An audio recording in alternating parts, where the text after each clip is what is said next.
لە ڕووی گەشتیاری لەبەر ئەوەی مەسیف ناوچەیەکی گەشتیاری سەرنجڕاکێشە بۆ یامەش وای کردووە کە گەشتیاران لە زۆربەی ناوچەکانی تری کوردستان و خوارووی عێراق سەردانی بکەن.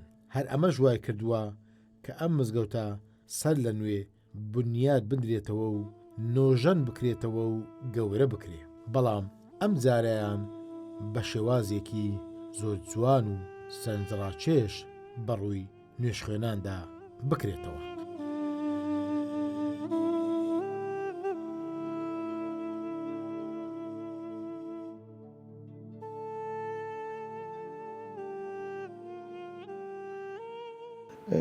سێزدە مزگەفتی لێ مەسیف، ئەمما هیچیان نابی تێرە، هیچیان نابی تێ مزگەفتە بە مەسیف حسابە.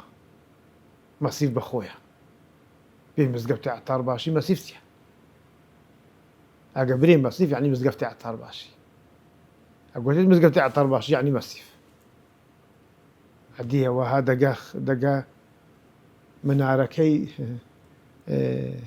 دەگە پیرەکانی ما ئەو ژووچیوان نەخۆ، یعنی منارەکەی مزگەفتێ ئارامیەک بۆ لەو پیرەکانی ما. گەنجەکانی ئەوڕۆ نزانن مزگەفتی عەتار باشی، ئەوانە مزگەفتێکە ئەو خەڵات دروست کرا خەلاص، ئەو نزانن. ئەمما ئەوانەی کە مەسیفینە دەزانن مزگەفتی عەتار باشی چییە. هە لە مەسیفی کانی هەنینە، حەتا 100 تا سەری مەسیفی کانی لێ نییە.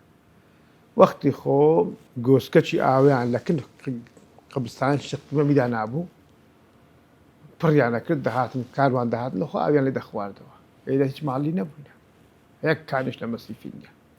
لێرە هەیە حەوزی ئاوێ لێرە هەیە دەکەیە نەخۆ باقی لێی لێنا نیتی.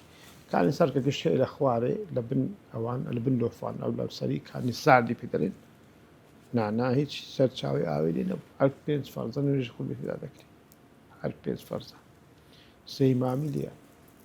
هەدی ئەنا مزگەفتەکەیمە بە بەرەکەتترین و خۆشترین مزگەفتە.